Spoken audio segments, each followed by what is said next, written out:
الحمد للہ رب العالمین والصلاة والسلام علی اشرف الانبیاء والمرسلین نبینا محمد وعلی آلہ واصحابہ اجمعین وبعد۔ برادران اسلام، دینی اور ملی بھائیوں، نوجوان دوستوں، احباب اور بزرگوں، اللہ کی فضل و کرم سے، اس کی توفیق سے آج ہم انشاءاللہ تبارک و تعالی شیخ محمد بن صالح العثیمین رحمۃ اللہ علیہ کا وہ رسالہ جسے ہم پچھلے کئی حلقات سے آپ کے سامنے پیش کر رہے ہیں، بیان کر رہے ہیں،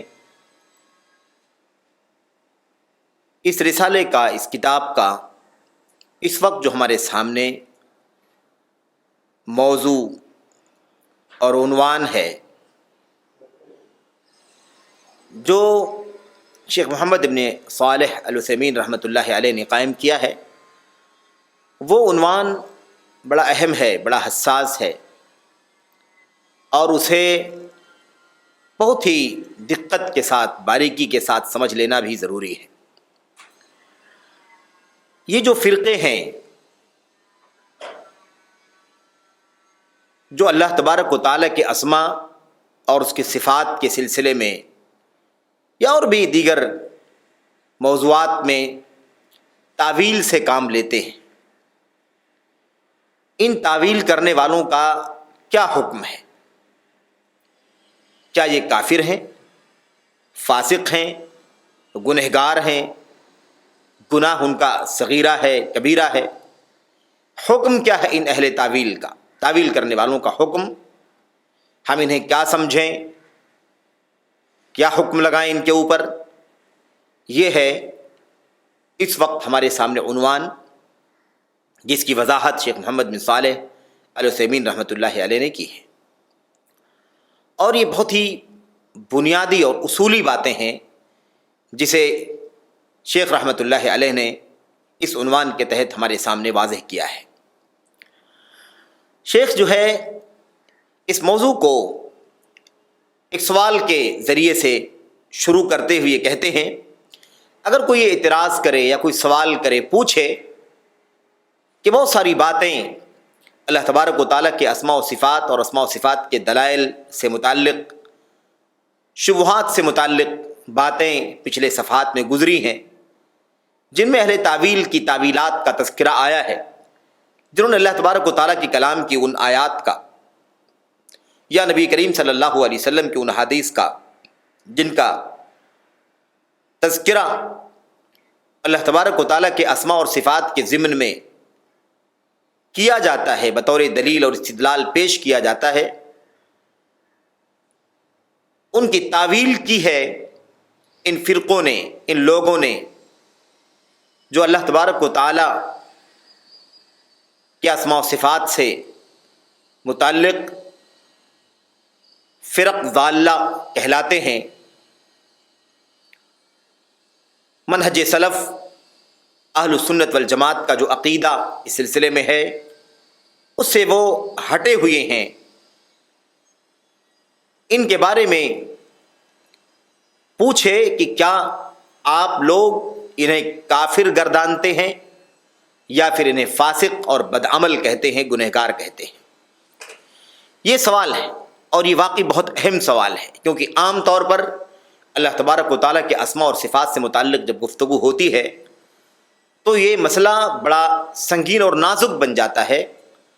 اور بہت سارے لوگ جذبات میں آ کر کے عاطفے کی بنیاد پر، میرے بھائیوں، اس طرح کی تعویل کرنے والوں کو بسا اوقات کافر گرداننا شروع کر دیتے ہیں، ان کی تکفیر کرنا شروع کر دیتے ہیں۔ یہ بہت ہی سنگین مسئلہ ہے دین کا، اسلام کا۔ تکفیر کا مطلب یہ ہوتا ہے کہ کسی شخص کو کسی بنیاد پر دائرہ اسلام سے باہر نکال دیا جائے اور اسے کافر گردانا جائے، کافر قرار دیا جائے، اور پھر اس کے ساتھ تعامل اور رویہ ویسے ہی کیا جائے، برتا جائے جیسے کفار کے ساتھ کیا جاتا ہے۔ تو یہ سوال ہے کہ کیا آپ لوگ اہل تعویل کو، تعویل کرنے والوں کو کافر کہتے ہیں یا انہیں فاسق گردانتے ہیں، جو گنہگار کہتے ہیں؟ اب شیخ رحمۃ اللہ علیہ اس کا جواب دیتے ہیں اس سوال کا، اور یہی سوال اور اس کا جواب ہمارے اس حلقے کا، اور اگر گفتگو زیادہ دراز ہوئی تو اگلے حلقے کا بھی موضوع ہوگا۔ شیخ جواب دیتے ہوئے کہتے ہیں کہ رہی بات یہ کہ کیا ہم انہیں فاسق کہتے ہیں یا کافر کہتے ہیں، تو کسی کو کافر کہنا، کافر قرار دینا یا کسی کو فاسق قرار دینے کا جو مسئلہ ہے، یا کسی پر کفر یا فسق کا حکم لگانا، یہ جو مسئلہ ہے، یہ مسئلہ ہمارے اپنے بس کا نہیں ہے، اس کا اختیار ہمیں نہیں ہے، یہ ہمارے بس کی بات نہیں کہ ہم کسی کو کافر گردانے، کسی کو فاسق گردانے، یہ معاملہ ہمارے سپرد نہیں ہے، ہمارے حوالے نہیں، ہمارا اس میں اختیار نہیں ہے، بلکہ یہ اللہ تبارک و تعالی اور اس کے رسول صلی اللہ علیہ وسلم کا اختیار ہے۔ اس میں یہ معاملہ ان کے حوالے ہے۔ اللہ اور اس کے رسول صلی اللہ علیہ وسلم جسے کافر قرار دیں گے وہ کافر ہوگا، جسے فاسق قرار دیں گے وہ فاسق ہوگا۔ ہمارا اس میں کوئی تصرف اور اختیار نہیں کہ ہم کسی کو خود اپنی طرف سے کفر یا فسق سے مطعون کریں، یہ ہمارے بس کی بات نہیں ہے۔ اس کی وجہ یہ ہے کہ یہ کسی کو کافر گرداننا، کسی کو فاسق گردانا، کفر و فسق کا حکم لگانا، یہ شرعی احکام ہیں، یہ شرعی حکم ہے۔ کسی کو کافر کہنا، کسی کو مومن کہنا، کسی کو ضال کہنا، کسی کو بدعتی کہنا، کسی کو فاسق کہنا، کسی کو مومن کہنا، ظاہر سی بات ہے کہ شرعی احکام ہے یہ، اور شرعی احکام کا جو مرجع، اس کا جو سرچشمہ ہے، وہ اللہ تبارک و تعالی اور اس کے رسول صلی اللہ علیہ وسلم ہے، یعنی اللہ کی کتاب قرآن کریم، اور جب تک باحیات تھے اللہ کے نبی محمد الرسول اللہ صلی اللہ علیہ وسلم، آپ براہ راست، اور آپ کی وفات کے بعد آپ کی سنت، آپ کی احادیث، آپ کی سیرت اس بات کی دلیل ہے، اس بات کی ضامن ہے کہ شرعی احکام کی وضاحت کرے۔ تو یہ شرعی احکام ہیں اور اس کا مرجع اور سرچشمہ اللہ کی کتاب قرآن کریم ہے اور نبی کریم صلی اللہ علیہ وسلم ہے۔ اس لیے اس مسئلے میں کسی کو کافر یا فاسق گرداننے کا جو مسئلہ ہے، اس میں بہت زیادہ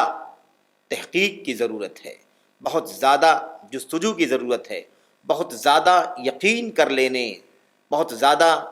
مطمئن ہو جانے کی ضرورت ہے کہ اس کے بعد تحقیق اور جستجو اور تثبت کے بعد ہی کسی پر میرے بھائیوں کافر یا فاسق کا حکم لگایا جائے۔ شیخ کہتے ہیں اسی لیے کسی کو فاسق نہیں کہا جائے گا، کسی کو کافر نہیں کہا جائے گا، سوائے ان لوگوں کے جن کے کافر یا فاسق یا جن کے کفر یا فسق کے اوپر اللہ کی کتاب اور سنت رسول صلی اللہ علیہ وسلم کی دلیل ملے۔ تو جس سلسلے میں اللہ کی کتاب کی دلیل ہوگی، جس کے بارے میں اللہ کے نبی کی سنت کی دلیل ہوگی کہ یہ فلاں کافر ہے، فلاں فاسق ہے، اس لیے میرے بھائیوں اس کو کافر یا فاسق کہا جائے گا، ورنہ یہ ہمیں، آپ کو یا کسی کو بھی اختیار نہیں ہے کہ وہ کسی کو کافر یا فاسق کا حکم لگائے۔ اب ایک بات بنیادی طور پر ہمیں جو جاننا چاہیے وہ یہ ہے کہ دیکھیے ایک مسلمان جو ظاہری طور پر اس کے دل کے اندر نہیں گھس کے دیکھنا ہے،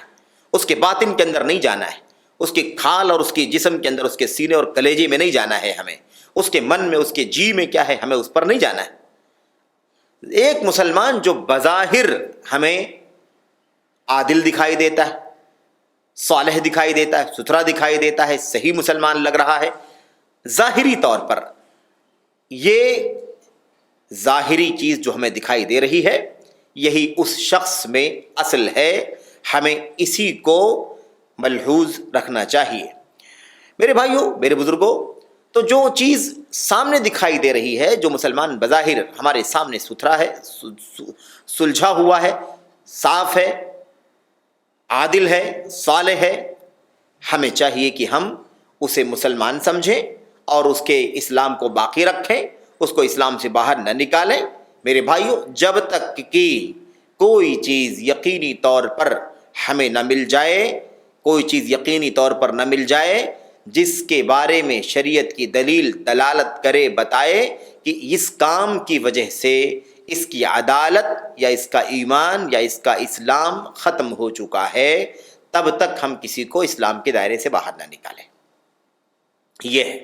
یعنی گویا کہ یہ ایک اصول سمجھ لینا چاہیے کہ ہر شخص جو ہمیں بظاہر مسلمان دکھائی دے رہا ہے وہ مسلمان ہے، اس کے اسلام کو باقی رکھا جائے، اس کو مسلمان ہی سمجھا جائے، اس کے ساتھ مسلمانوں جیسا معاملہ کیا جائے، یہ اصل ہے۔ ہمیں اس کے علاوہ کچھ اور نہیں کرنا ہے کہ ہم کسی کے سینے اور دل کے اندر گھس کر کے کہیں کہ نہیں یہ سامنے تو اچھا ہے، ظاہر اس کا ٹھیک ہے، لیکن اندر سے یہ ایسا ایسا ہے نا، یہ ہمیں اختیار نہیں دیا گیا، یہ ہمارے بس میں نہیں. جیسا کہ عام طور پر دیکھا جاتا ہے کہ اس کا ظاہر مت دیکھو، اس کا باطن دیکھو. باطن اللہ تبارک و تعالیٰ کے حوالے، باطن کا علم ہمیں نہیں ہے، باطن کا علم اللہ تبارک و تعالیٰ کو ہے. اور اللہ تبارک و تعالیٰ کے ہاں کوئی چیز میرے بھائیوں ظاہر و باطن نہیں ہے، بلکہ اللہ تبارک و تعالیٰ ہر چیز سے واقف ہے، ہر چیز سے آگاہ ہے، ہر چیز سے مطلع ہے، اور ہر چیز کا اسے علم ہے، حتیٰ کہ سینوں کے راز کو بھی وہ جانتا ہے. وہ جو اندر کا معاملہ ہے وہ اللہ تبارک و تعالیٰ کے حوالے ہے. وہ اگر اللہ تبارک و تعالیٰ دیکھ رہا ہے کہ وہ اس کا دل درست نہیں ہے، اس کے سینے کے اندر کفر ہے، اس کے سینے کے اندر بدعقیدگی ہے، اس کا حساب و کتاب اللہ تبارک و تعالیٰ کے سپرد ہے. ہماری ذمہ داری یہ نہیں ہے کہ ہم اس کے اندر کو کھودیں، کوریدیں اور اندر کہہ کر کے اس پر حکم لگائیں. نہیں تو ظاہری طور پر ہمیں جو دکھائی دے رہا ہے کہ یہ سیدھا ہے، صحیح ہے، درست ہے، ہمیں چاہیے کہ ہم اس کو مسلمان سمجھیں، مسلمان باقی رکھیں اور اس کے مطابق اس پر حکم لگائیں. جب تک کہ کوئی شرعی دلیل ہمیں نہ ملے تو اس بات کی متقاضی ہو کہ اس کا ظاہر جو ہے میرے بھائیوں، اس کا جو ظاہر ہے وہ ٹوٹ گیا، اس کا ظاہر جو ہے وہ ختم ہو گیا، کیونکہ اس نے فلاں کام کر دیا ہے جس کی وجہ سے اسلام سے وہ باہر ہو گیا. کہتے ہیں اس لیے کسی کو کافر قرار دینے میں تساہل سے کام لینا جائز نہیں، کسی کو فاسق قرار دینے میں تساہل سے کام لینا درست نہیں ہے. کیونکہ اگر ہم نے آسانی کے ساتھ کسی کو کافر قرار دیا، کسی کو فاسق قرار دیا، اس کا مطلب یہ نکلے گا کہ اس کی وجہ سے ہم دو خطرناک اور سنگین معاملے میں پڑ جائیں گے. میرے بھائیو، اسی لیے تکفیر، تفسیق، تلعین، تبدیع، یہ ساری چیزیں ایسی ہیں جس میں ہمیں اپنی زبانوں کو روکنا چاہیے، زبانوں کو قابو میں رکھنا چاہیے. جب تک ہمیں کوئی چیز بطور دلیل نہ مل جائے جس سے ثابت ہو جائے کہ یہ عمل فسق کا ہے، یہ عمل بدعت کا ہے، یہ عمل کفر کا ہے، یہ عمل شرک کا ہے، یہ عمل لعنت کی استحقاق کا ہے، تب تک ہم اس فعل پر بھی لعنت کا، فسق کا، کفر کا، بدعت کا حکم نہ لگائیں. اور پھر اس کے بعد دوسرا مسئلہ آئے گا کہ اس عامل پر، اس کام کے کرنے والے پر ہم کیا فاسق کا حکم لگا سکتے ہیں یا نہیں لگا سکتے ہیں. اس کو براہ راست بدعتی یا اسے کافر یا اسے مشرک یا ملعون کہہ سکتے ہیں یا نہیں کہہ سکتے. ان سب کے اصول ہیں، ضوابط ہیں، ان تمام اصول و ضوابط کو ہمیں بروئے کار لانا ہے، اس کے بعد ہی ہم کوئی بات کسی کے بارے میں کہہ سکتے ہیں. تو بہرحال کسی کو کافر یا کسی کو فاسق قرار دینے میں میرے بھائیوں دو خطرناک مسئلے ہیں، پیش آتے ہیں. دو خطرناک مسائل ہیں، دو بڑے بڑے ممنوع امور ہیں جس میں انسان پڑ جاتا ہے. نمبر 1، پہلی بات کہتے ہیں سب سے پہلی بات تو یہ کہ اگر ہم نے کسی کو کافر قرار دیا، کسی کو فاسق یا بدعتی یا ملعون قرار دیا، اس سے اللہ تبارک و تعالیٰ پر جھوٹ گھڑنا لازم آتا ہے فیصلہ کرنے میں، اور جس پر فیصلہ کیا گیا ہے فیصلہ کرنے میں بھی جھوٹ لازم آتا ہے، اور جس کے بارے میں فیصلہ کیا جا رہا ہے اس کے اوپر بھی جھوٹ گھڑنا لازم آ رہا ہے. کیونکہ میرے بھائیوں جو حکم اس کے اوپر لگایا جا رہا ہے، فسق کا، کفر کا، بدعت کا، شرک کا وغیرہ، یہ جو حکم لگایا جا رہا ہے، جو وصف اس کے اوپر فٹ کیا جا رہا ہے، اس مسئلے میں میرے بھائیوں اللہ تبارک و تعالیٰ کے اوپر بھی جھوٹ بولنا ہے کہ اللہ تبارک و تعالیٰ نے یہ حکم لگایا کہ یہ کافر ہے، فاسق، جبکہ اللہ تبارک و تعالیٰ نے نہیں لگایا ہے. اور دوسری چیز یہ ہے کہ جس پر حکم لگایا جا رہا ہے اس پر بھی زیادتی ہو رہی ہے، جھوٹا حکم لگایا جا رہا ہے اس کے اوپر کہ وہ کافر ہے، وہ فاسق ہے، بدعتی ہے، جبکہ وہ ایسا نہیں ہے، جھوٹ ہے، اس کے اوپر الزام ہے، اس پر تہمت لگائی جا رہی ہے. تو یہ سب سے پہلا خطرناک مسئلہ ہے. اگر کسی نے کسی کو فاسق یا بدعتی قرار دیا، کسی نے کسی کو کافر قرار دیا، جبکہ اس کی کوئی دلیل نہیں کتاب و سنت کے اندر میرے بھائیوں، اور موانع بھی ہیں کچھ، یا موانع کا تک ازالہ نہیں ہوا ہے، تو ایسی صورت میں یہ بڑا خطرناک مسئلہ ہے. اس کی وجہ سے جو سب سے پہلا خطرناک کام ہو جائے گا، سب سے پہلی خطرناکی ہے جس میں ہم پڑ جائیں گے، جس سے ہم دوچار ہو جائیں گے، وہ یہ ہے کہ اللہ تبارک و تعالیٰ پر اس سے جھوٹ بولنا لازم آئے گا، اور جس پر حکم لگایا جا رہا ہے کہ فلاں شخص ایسا ہے، یہ کہہ کر کے اس پر بھی جھوٹا الزام لگے گا، تہمت لگے گی، بہتان پڑے گا، کیونکہ وہ ایسا نہیں ہے. تو یہ بڑا خطرناک مسئلہ. ظاہر ہے کہ اللہ تبارک و تعالیٰ پر جھوٹ بولنا، اشنع الکذب علی اللہ ورسولہ صلی اللہ علیہ وسلم، سب سے بدترین جھوٹ یہ ہے کہ کوئی شخص اللہ تبارک و تعالیٰ پر جھوٹ باندھے، اللہ کے نبی صلی اللہ علیہ وسلم پر جھوٹ بولے. یہ ہے جھوٹ کی سب سے سنگین جو قسم ہے وہ یہ ہے، بدترین قسم جو ہے وہ یہ ہے. نمبر 1۔ نمبر 2، دوسرا کیا خطرناک مسئلہ ہے کسی پر کفر یا فسق کا حکم لگانے میں؟ دوسری چیز یہ ہے میرے بھائیوں، میرے بزرگوں، کہ اپنے بھائی کو جو کفر سے، فسق سے، لعنت سے، بدعت سے محفوظ ہے، اگر وہ محفوظ ہے اس سے اور پھر بھی اس کے اوپر ان میں سے کوئی حکم لگایا جا رہا ہے میرے بھائیوں، تو اس کا مطلب یہ نکلتا ہے کہ اس کے ذریعے سے اس کی عیب جوئی کی گئی ہے، اس پر ناحق الزام دھرا گیا ہے میرے بھائیوں، اس پر ایسی بات کہی گئی ہے جس بات کو کہہ کر کے میرے بھائیوں، میرے بزرگوں، اللہ اکبر، اس کے ساتھ برا سلوک کیا گیا، اس پر زیادتی کی گئی۔ مثال کے طور پر اس کو سمجھنے کے لیے اللہ کے نبی صلی اللہ علیہ وسلم نے فرمایا ہے کہ اگر کوئی شخص کسی پر کوئی حکم لگاتا ہے، کفر، فسق، شرک، بدعت، لعنت وغیرہ، اب دو چیزیں ہیں، یا تو وہ جس پر یہ حکم لگا رہا ہے، جس پر یہ الزام لگا رہا ہے، الزام نہیں ہے بلکہ واقعی وہ چیز اس کے اندر پائی جاتی ہے، تب تو ٹھیک ہے، لیکن اگر وہ ایسا نہیں ہے، وہ فاسق نہیں، وہ کافر نہیں، وہ بدعتی نہیں، وہ ملعون نہیں، تو اس کا خطرہ بڑا ہے میرے بھائیوں۔ اللہ کے نبی نے فرمایا صلی اللہ علیہ وسلم نے کہ پھر وہ چیز جو اس نے پھینک دیا ہے، جو اس نے کافر، فاسق، بدعتی کا حکم لگا دیا ہے، چونکہ وہ جس پر لگایا ہے اس پر وہ حکم فٹ نہیں ہوتا، کیونکہ وہ ایسا ہے نہیں، تو الحار علیہ، تو وہ حکم جو ہے وہ پلٹ کر کے بولنے والے پر آ جائے گا، اور بولنے والا اس وصف سے، کفر، فسق، لعنت، بدعت سے متصف ہو جائے گا۔ بڑا خطرناک مسئلہ ہے۔ ہم نے کسی کے بارے میں کہا، اگر وہ ایسا ہے تو ٹھیک ہے، اگر ایسا نہیں، محفوظ ہے، تو پھر وہ جو ہم نے اس کو کہا تھا وہ ہمارے اوپر پلٹ کر کے آ جائے گا۔ اللہ کے نبی صلی اللہ علیہ وسلم نے صحیح مسلم میں، جسے عبداللہ ابن عمر رضی اللہ تعالیٰ عنہ نے روایت کیا ہے، اللہ کے نبی علیہ السلام نے فرمایا وَإِذَا كَفَّرَ الرَّجُلُ أَخَاهُ فَقَدْ بَاءَ بِهَا أَحَدُهُمَا، ایک روایت میں وَإِنْ كَانَ كَمَا قَالَ وَإِلَّا رَجَعَتْ عَلَيْهِ حَارَ عَلَيْهِ۔ اللہ کے نبی صلی اللہ علیہ وسلم نے فرمایا اگر یا جب کوئی شخص اپنے بھائی کو کافر کہہ دے، جب کوئی شخص کوئی آدمی اپنے بھائی کو کافر کہے، کافر قرار دے، تو اللہ کے نبی فرماتے ہیں فقط بَاءَ بِهِ أَحَدُهُمَا، تو ان دونوں میں سے کوئی نہ کوئی ویسا ضرور ہوگا۔ اگر جس کے بارے میں کہا گیا ویسا ہے تب تو ٹھیک ہے، لیکن اگر وہ ایسا نہیں ہے، حار علیہ، تو وہ حکم خود پلٹ کر کے اسی بولنے والے پر، حکم لگانے والے کی طرف آ جائے گا۔ اللہ کے نبی صلی اللہ علیہ وسلم دوسری حدیث میں فرمایا ان کان کما قال، اگر وہ ویسا ہو جیسا اس نے کہا ہے تب تو ٹھیک ہے، وَإِلَّا رَجَعَتْ عَلَيْهِ، ورنہ وہ قول، وہ بات، وہ حکم، وہ فیصلہ جو کیا گیا ہے کہ وہ کافر، فاسق ہے، نعوذ باللہ، وہ پلٹ کر کے بولنے والے کے اوپر آ جائے گا۔ إِلَّا رَجَعَتْ عَلَيْهِ، تو اسی کے اوپر لوٹ آئے گا۔ تو یہ بڑا خطرناک مسئلہ۔ ایسے ہی آپ دیکھیے حضرت ابو ذر رضی اللہ تعالیٰ عنہ سے مروی ہے، وہ بیان کرتے ہیں کہ اللہ کے نبی علیہ السلام نے فرمایا من دعا رجلا بالکفر، دیکھیں ومن دعا رجلا بالکفر او قال عدو اللہ وليس كذلك الا حار علیہ، یہ روایتیں جو آپ کے سامنے پڑھی جا رہی ہیں، روایتیں صحیح روایتیں ہیں، صحیح مسلم میں مروی ہیں اور دیگر کتابوں کے اندر بھی موجود ہیں۔ اللہ کے نبی علیہ السلام نے فرمایا جو کسی شخص کو کفر کے ذریعے سے پکارے، یعنی کافر کہہ کر کے بلائے، یا کہے عدو اللہ، اللہ کا دشمن، او اللہ کے دشمن سن، ایسا اگر کوئی کہے اے کافر،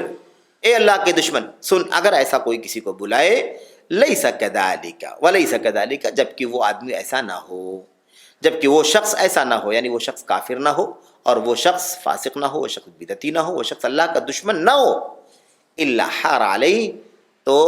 وہ بات جو اس نے اس آدمی کے بارے میں کہی ہے جبکہ ایسا وہ نہیں ہے، حار علیہ، وہ اس کی طرف پلٹ کر کے آ جائے گی، وہ اس قول کا، اس بات کا مستحق ہو جائے گا جو اس نے دوسرے پر لگایا تھا۔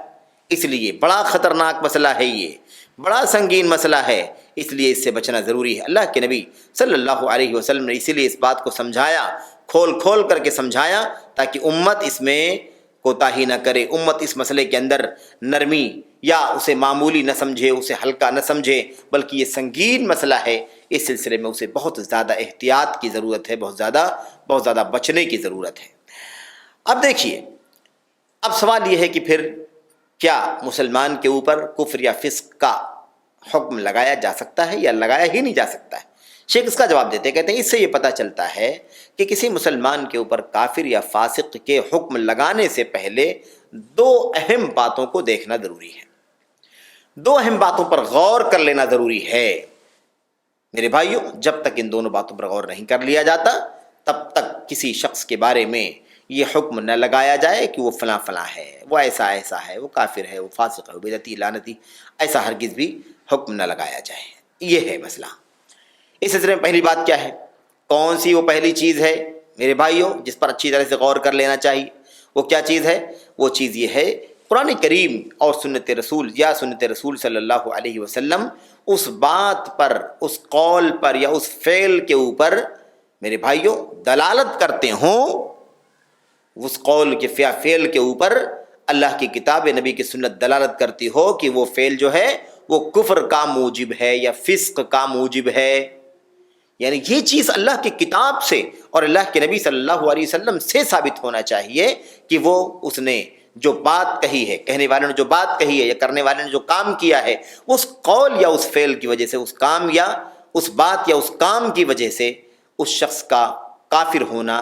لازم آتا ہے۔ یہ چیز، یہ بات میرے بھائیوں، میرے بزرگوں، کفر کی موجب ہے، کفر کی موجب ہے یا فسق کی موجب ہے۔ تو یہ پہلی اور اہم بات ہے، بنیادی بات ہے میرے بھائیوں، اور وہ بات یہی ہے کہ ہم پہلے یہ دیکھیں کہ اللہ کی کتاب اور نبی کریم صلی اللہ علیہ وسلم کی سنت اس بات پر دلالت کرتے ہوں کہ یہ قول یا فعل کفر کا موجب ہے یا فسق کا موجب ہے۔ یہ ہمیں پہلے دیکھ لینا اور پہلے اس پر تاکد کر لینا، اس پر غور کر لینا ضروری ہے۔ نمبر 1۔ ایسے ہی میرے بھائیوں دوسری چیز، ظاہر سی بات ہے کہ اگر ہم یہ نہ پتہ لگائیں، ہمیں اس بات کا پتہ نہ ہو کہ قرآن و سنت جو ہے وہ کس چیز کو کیا کہتے ہیں۔ قرآن و سنت جو ہے اس قول کو، یعنی اس بات کو جو اس نے زبان سے نکال دیا ہے یا کوئی کام جو اس نے اپنے اعضاء اور جوارح سے کر دیا ہے، یہ چیز کافر قرار دینے کی موجب ہے یا فاسق قرار دینے کی موجب ہے۔ یہ پہلی ہمیں بات اچھی طرح سے جان لینا چاہیے، یہ پہلی چیز ہے۔ نمبر 1۔ نمبر 2، دوسری چیز کیا ہے؟ دوسری چیز ہمیں یہ دیکھنا ضروری ہے کہ یہ جو حکم کتاب اللہ سے، سنت رسول سے ثابت ہو رہی ہے، یہ جو ثابت ہونے والی چیز ہے، یہ حکم جو بن رہا ہے، یہ متعین طور پر فلاں شخص کے بارے میں اس حکم کو لگانا یہ جائز ہے یا نہیں جائز ہے، یہ اس آدمی کے اوپر براہ راست فٹ ہوتا ہے یا فٹ نہیں ہوتا ہے۔ میرے بھائیوں، میرے بزرگوں، اس لیے ہمیں ضروری ہے یہ جاننا کہ ٹھیک ہے کتاب و سنت کے دلائل بتاتے ہیں کہ یہ قول کفر کا ہے، یہ فعل کفر کا ہے، یہ قول بدعت کا، یہ فکر بدعت کی ہے، یہ عمل بدعت کا ہے، سب کچھ ٹھیک ہے، لیکن اب ہمیں یہ دیکھنا ہے کہ کیا یہ حکم کفر یا فسق یا بدعت کا یہ متعین آدمی کے اوپر فٹ ہوتا ہے یا نہیں ہوتا ہے، یا متعین کسی کام کرنے والے پر یہ حکم فٹ ہوتا ہے یا فٹ نہیں ہوتا ہے، اس طور پر کہ کافر قرار دینے کی یا فاسق قرار دینے کی، اس کے بارے میں، اس آدمی کے بارے میں کافر یا فاسق قرار دینے کے سلسلے میں میرے بھائیوں، میرے بزرگوں،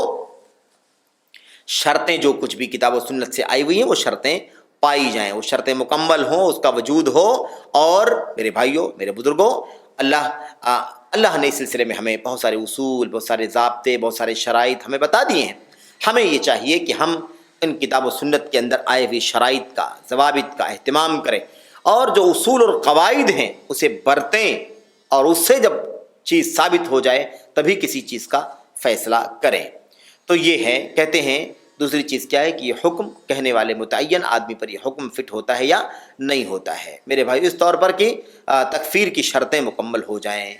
تکفیر کی شرطیں مکمل ہوں یا فاسق قرار دینے کی شرطیں اس کی ذات کے سلسلے میں مکمل ہوں، اور موانع بھی نہ پائے جائیں۔ موانع کا مطلب یہ ہوتا ہے کہ ٹھیک ہے، جو شرط پائی جاتی ہے کافر قرار دینے کی، فاسق قرار دینے کی، وہ شرط تو پائی جا رہی ہے، لیکن اس کے بعد یہ بھی دیکھنا ہے کہ کوئی چیز ایسی تو نہیں اس کی زندگی میں جو اس پر یہ حکم لگانے سے مانے ہے، وہ جو اس پر یہ حکم لگانے سے روکتی ہے۔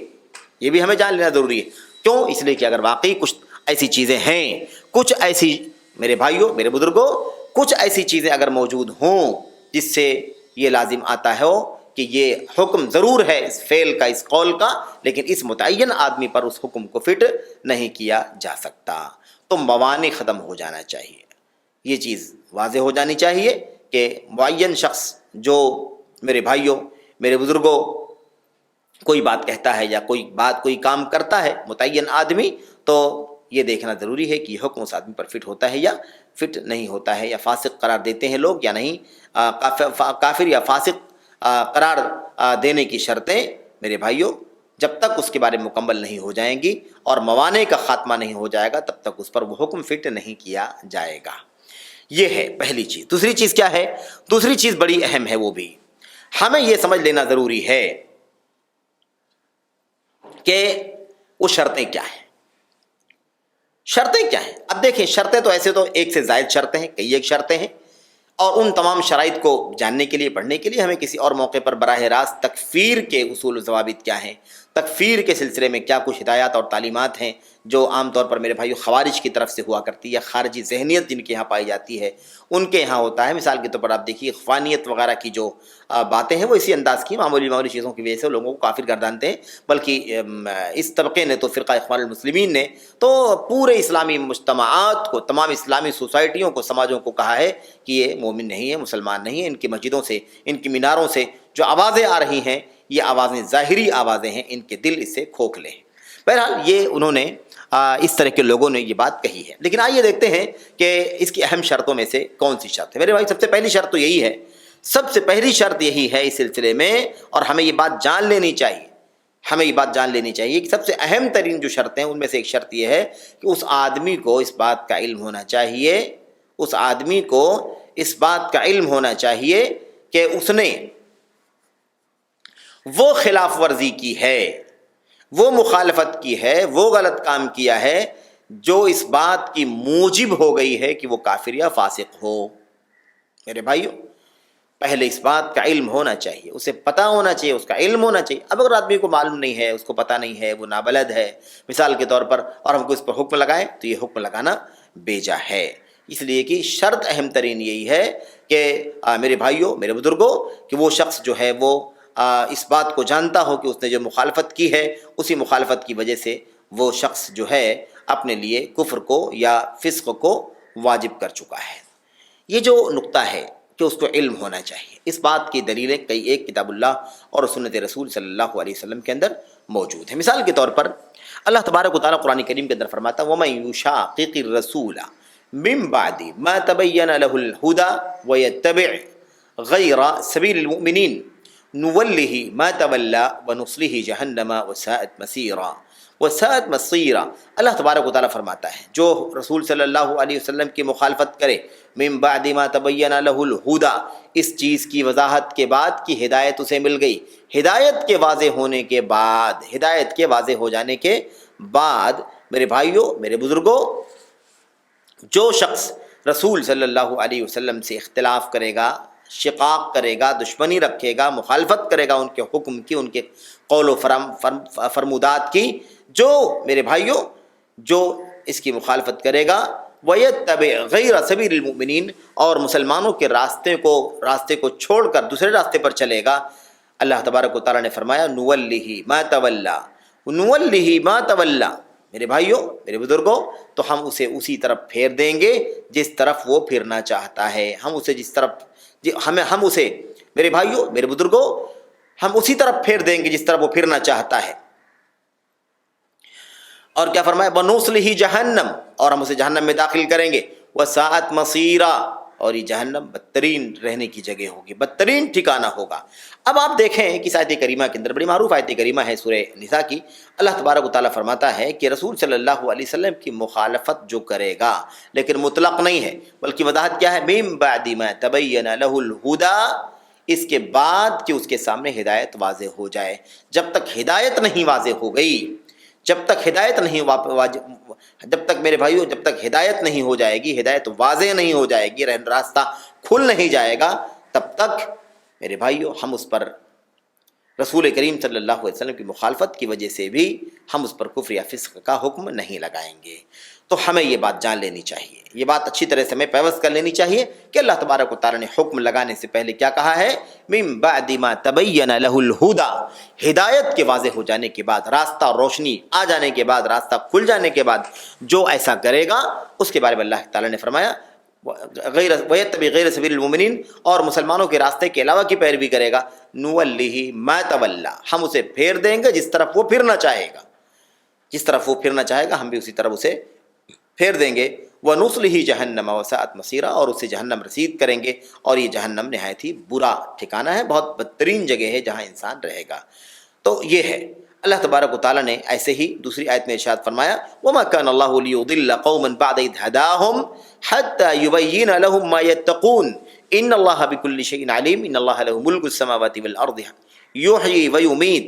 وَمَا لَكُم مِّن دُونِ اللَّهِ مِن وَلِيٍّ وَلَا نَصِيرٍ۔ سورہ توبہ کی آیت کریمہ ہے یہ دونوں آیتیں 115 اور 116۔ اس میں اللہ تبارک و تعالیٰ دیکھیے کیا فرماتا ہے۔ اللہ تعالیٰ فرماتا ہے کہ اللہ تبارک و تعالیٰ کسی قوم کو گمراہ نہیں کر سکتا بعد اذ ہداہم، اس کے بعد کہ ان کے سامنے ہدایت آ جائے۔ جب بندوں کے اوپر میرے بھائیوں میرے بزرگوں اللہ تبارک و تعالیٰ نے اس بات کی وضاحت کر دی ہے کہ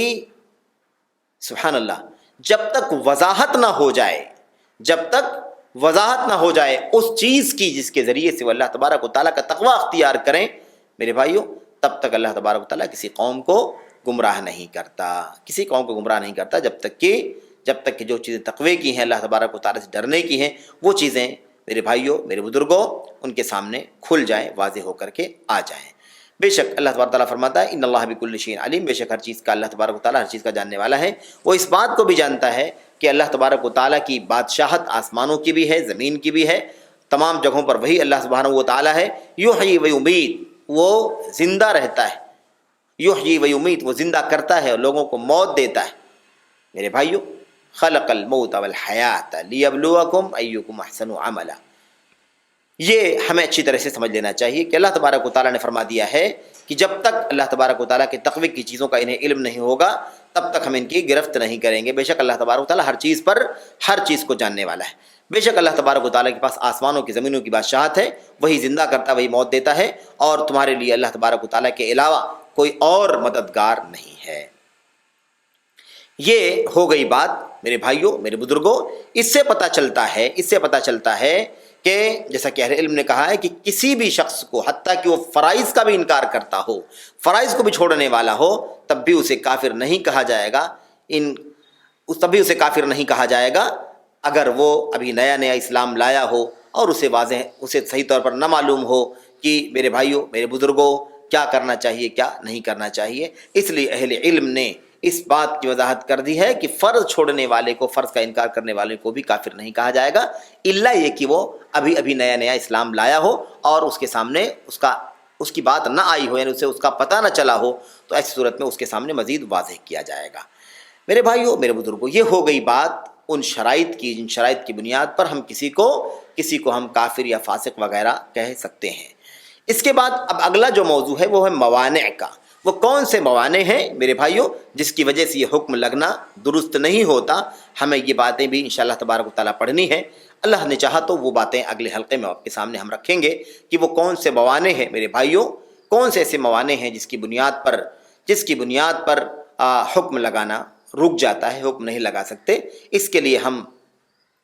میرے بھائیوں میرے بزرگوں اگلے سیشن میں گفتگو کریں گے، جس سے یہ بات معلوم ہوگی کہ موانع کیا